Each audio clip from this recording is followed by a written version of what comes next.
Mars transit effect on Aries moon sign. नमस्कार दोस्तों, अगर आपकी जन्म कुंडली में मून आपके 1 नंबर के साथ लिखा है तो आपका मून साइन मेष है यानी एरीज, और आपके फर्स्ट हाउस में अगर नंबर 1 लिखा है तो आपका लग्न है एरीज। और ये मार्स केतु का ट्रांजिट आपको पावर भी दे रहा है और आपका टेस्ट भी ले रहा है। इस वक्त मार्स और केतु आपके 5th हाउस से लियो राशि में ट्रांजिट कर रहे हैं। ये हाउस होता है क्रिएटिविटी, इंटेलिजेंस, लव लाइफ, बचपन और डिसीजन मेकिंग। ये बच्चों का भी घर होता है। मार्स कह रहा है जब एक्शन ले, लेकिन केतु कह रहा है बिना क्लैरिटी के कुछ नहीं करना। तो क्या हो सकता है इस दौरान? डिसीजन लेने में कंफ्यूजन हो सकता है, चाहे करियर हो या पर्सनल लाइफ। दिमाग कुछ और कह रहा है, दिल कुछ और कह रहा है। लव लाइफ में मिसअंडरस्टैंडिंग या सडन साइलेंस आ सकती है। केतु डिस्टेंस लाता है, मार्स क्लैशेस लाता है।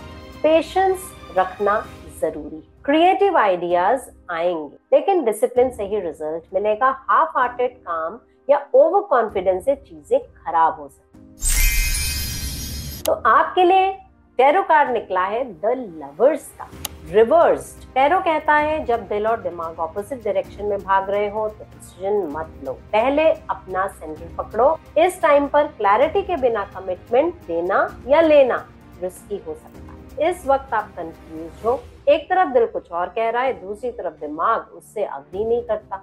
आप दोनों डायरेक्शन में खिंच रहे हो और ये कंफ्यूजन आपके डिसीजन को इमोशनल या इम्पल्सिव बना रहा है। तो इस वक्त में किसी भी तरह का कमिटमेंट रिस्की हो सकता है, चाहे वो रिलेशनशिप का हो, करियर का हो या किसी डील का हो।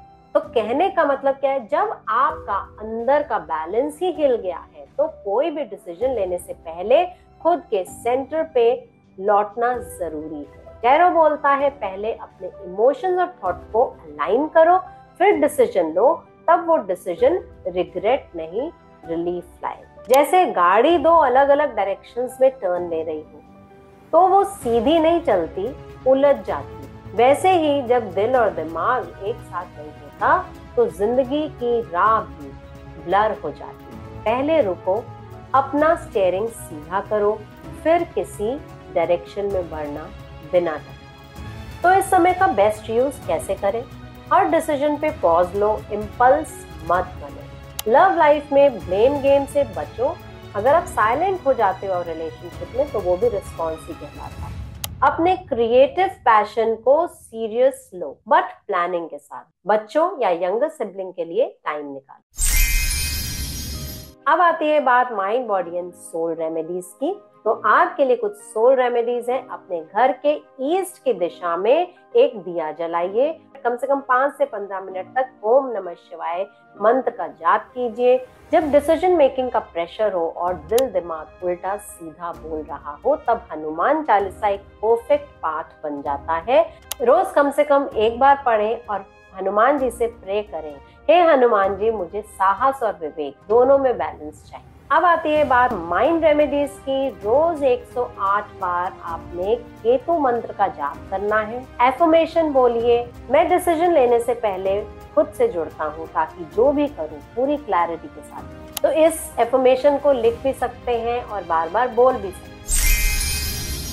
तो अब आती है बारी वास्तु रेमेडीज की। अपने घर के वेस्ट जोन में येलो पेपर पर एफर्मेशन को लिखिए, जो आप चाहते हैं, जो मैंने अभी बताया उस एफर्मेशन को लिखें और वहां पर प्लेस कर दीजिए। ईस्ट जोन में कॉपर का सन लगाएं। नॉर्थ ईस्ट की दिशा में मेडिटेशन कीजिए। इस दिशा को हल्का रखिए, साफ सुथरा रखिए। कोई डस्टबिन हो, कोई गंदगी हो, कबाड़ हो, इस दिशा से बिल्कुल हटा दीजिए। क्लैरिटी आएगी, कंफ्यूजन दूर होगा। South of south east zone में हनुमान जी की फोटो आप प्लेस कर सकते हैं, हनुमान चालीसा प्लेस कर सकते हैं और हनुमान जी से जो प्रेयर है आपकी वो भी आप इस दिशा में एक पेपर पर लिखकर लगा सकते हैं। तो इस तरह से ये रेमेडीज करके भी आप फायदा उठा सकते हैं। अगर ये वीडियो आपको हेल्पफुल लगा हो तो लाइक कीजिए, किसी एरीज राशि वाले दोस्त के साथ या किसी अपने के साथ इसे शेयर जरूर कीजिए जिससे वो भी इस वीडियो का पूरा फायदा उठा सके। और चैनल को सब्सक्राइब करना तो बिल्कुल मत भूलिए। कमेंट में लिखकर जरूर बताएं कि क्या डिसीजन मेकिंग में आपको प्रॉब्लम आ रही है, कंफ्यूजन आ रहा है और क्या आप हनुमान चालीसा रेगुलरली पढ़ रहे हैं। इस तरह पूरी होती है हमारी मार्स ट्रांजिट सीरीज। आपको ये स्टेरो ट्रांजिट और वास्तु टिप की सीरीज कैसी लग रही है मुझे कमेंट्स के माध्यम से जरूर बताएं, जिससे कि हम आगे भी इस तरह के वीडियोस आपके लिए लाते रहें। तो जुड़े रहिए हमारे साथ इसी तरह का और कंटेंट पाने के लिए। Bye bye.